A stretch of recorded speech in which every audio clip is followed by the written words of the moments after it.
Et salut à tous, bienvenue sur la ferme de Cédric.fr. Aujourd'hui, petite présentation et réalisation d'un jus de pomme artisanal. Donc pour le matériel nécessaire, je vais utiliser dans cette vidéo un pressoir que vous voyez sur la droite et en face un pile-pomme. Vous présenter donc comment fonctionne le pile-pomme dans un premier temps. Donc le pile-pomme, en fin de compte, vous mettez des pommes dans le réservoir, voilà. Et en fin de compte, en dessous des pommes, vous avez deux roues crantées qui tournent dans le sens opposé l'une de l'autre et qui viennent faire mâchoire sur les pommes. Voilà. Et comment s'actionner donc avec la manivelle qu'on a pu voir précédemment, donc la petite roue qui est sur la droite là. Donc en fin de compte, on tourne cette roue et ça broie les pommes. Une fois que les pommes sont broyées, on les met dans le pressoir comme ça. Et une fois que le pressoir est plein, on viendra mettre les éléments qui suivront. Voilà comment j'ai procédé. Donc j'ai nettoyé dans un premier temps mes pommes avec de l'eau vinaigrée, comme on ferait pour les légumes classiques dans l'hôtellerie-restauration. Voilà, parce que moi je suis originaire de l'hôtellerie-restauration, comme j'avais dit dans ma vidéo d'introduction, et donc du coup j'ai appris à travailler les légumes, à les laisser tremper dans de l'eau vinaigrée pour détruire les germes et micro-organismes. Voilà. Une fois que c'est lavé, vous les mettez dans le réservoir. Alors, faut savoir que tous les matériels, donc le pressoir et le pile-pomme, a été désinfecté au préalable avec du vinaigre. Voilà, pour éviter au maximum le développement de micro-organismes. Voilà, en fin de compte, le vinaigre va apporter de l'acidité, il va déstabiliser le pH des micro-organismes, donc ils vont déjà plus pouvoir se reproduire. C'est le premier point.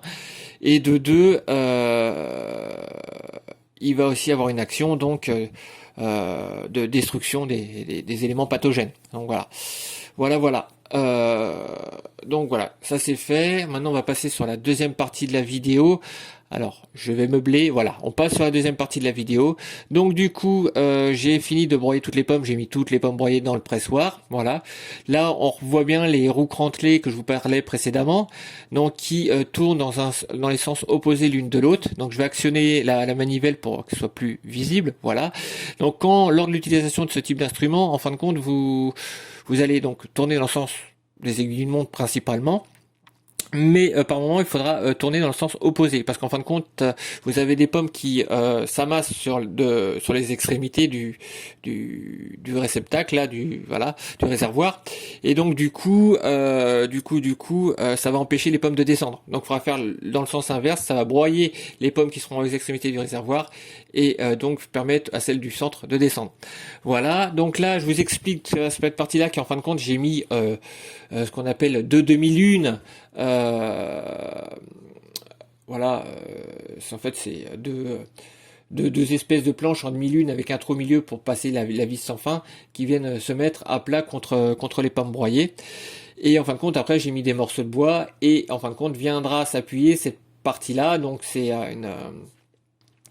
ce qui vient presser en fin de compte, c'est ça presse à clic. Voilà, c'est un pressoir à cliquer, ou je sais pas comment on appelle ça, mais bon voilà. En fin de compte, on vient cliquer et donc ça va descendre progressivement sur la vis sans fin et donc presser. Donc je peux pas vous le montrer en démo parce que moi je peux pas tenir l'appareil photo et faire le pressage en même temps, voilà. Donc là, après, je l'ai mis en bouteille, le jus de pomme. Comment j'ai procédé? Alors j'ai mis mon jus de pomme, voilà, fraîchement pressé, donc dans les bouteilles que j'avais au préalablement nettoyées avec de l'eau de Jadune à 100 degrés et en plus où j'ai ajouté du vinaigre dans mon eau pour avoir une double action. Voilà. Donc j'ai vidé mes bouteilles, j'ai mis mon jus de pomme bien entendu, j'ai mis ça dans un bain-marie, donc dans une grosse casserole. En termes techniques, c'est un un rondeau. C'est un rondeau, ce qu'on appelle dans le restauration, donc une grosse casserole assez large où j'ai mis toutes mes bouteilles dedans. J'ai voilà mis mon niveau d'eau à peu près arrivé à la moitié des bouteilles et donc j'ai mis ça à chauffer. J'ai mis pour pas qu'il y ait d'éléments qui rentrent dans les goulots parce que j'ai pas bouchonné tout de suite parce que je savais pas comment ça allait réagir si je bouchonnais tout de suite, si les bouteilles allaient exploser ou non.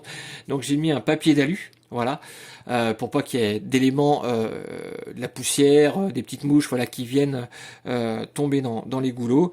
Et sauf dans une bouteille où j'ai mis mon thermomètre de référence pour pouvoir voir la température. Parce que l'objectif c'est de monter le jus de pomme donc à au minimum 75 degrés. Voilà, la marge de tolérance est entre 75 et 80. On va pas au-delà parce que en fin de compte, entre déjà 75 degrés, il y a une perte de vitamines. Et il y a une perte aussi organoleptique.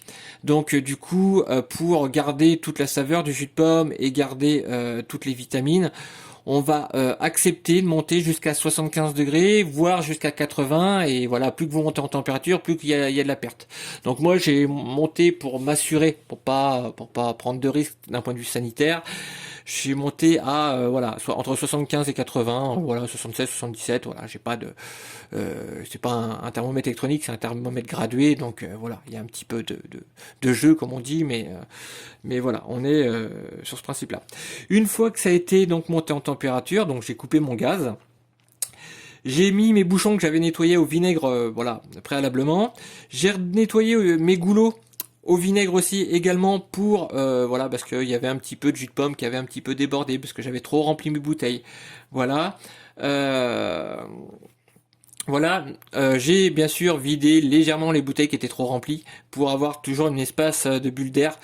Pour voilà, une fois que, parce qu'en fait compte j'ai peur que quand je visse mon bouchon avec la chaleur plus le liquide qui se dilate, que ça vienne exploser les bouteilles en verre. Donc pour éviter ce problème, j'ai laissé un petit espace, une petite bulle d'air en fin de compte entre le niveau du liquide et le bouchon voilà, pour éviter ce genre de déconvenu. Donc du coup voilà, comme je vous disais, j'ai mis les bouchons, j'ai donc mélangé donc pour répartir la chaleur aussi bien au niveau du bouchon, aussi bien réchauffer l'air qui se situe entre le liquide et puis mon bouchon, voilà, pour que quand ça va refroidir que ça fasse vide d'air, parce qu'en fin de compte là l'air il est dilaté à l'intérieur. Mais une fois qu'il va refroidir, il va reprendre son espace voilà, il va reprendre plus d'espace et donc il va faire comme une conserve classique, il va faire un vide d'air et donc il va aspirer le bouchon.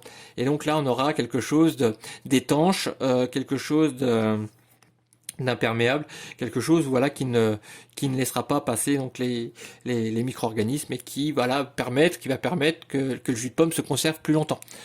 Voilà, donc voilà, j'ai fait ça. Et très important, j'ai laissé mes bouteilles, j'ai remis une fois mélangé mes bouteilles dans l'eau chaude, dans l'eau du bain-marie, pour qu'elles redescendent progressivement en température, pour éviter les écarts brutaux de température. Voilà, pour éviter encore une fois de plus que le verre il éclate. Voilà, j'ai pris plein de petites sécurités comme ça pour m'assurer qu'il n'y ait pas de déconvenu. Voilà. Donc maintenant, il n'y a plus qu'à laisser refroidir et puis bah écoutez, dégustation dans les prochains jours quoi. Voilà. Bon bah écoutez, je vous souhaite une bonne soirée. J'espère que ça vous aura plu, ça vous aura donné quelques informations complémentaires et puis bah je vous dis à très bientôt sur la ferme de Cédric.fr.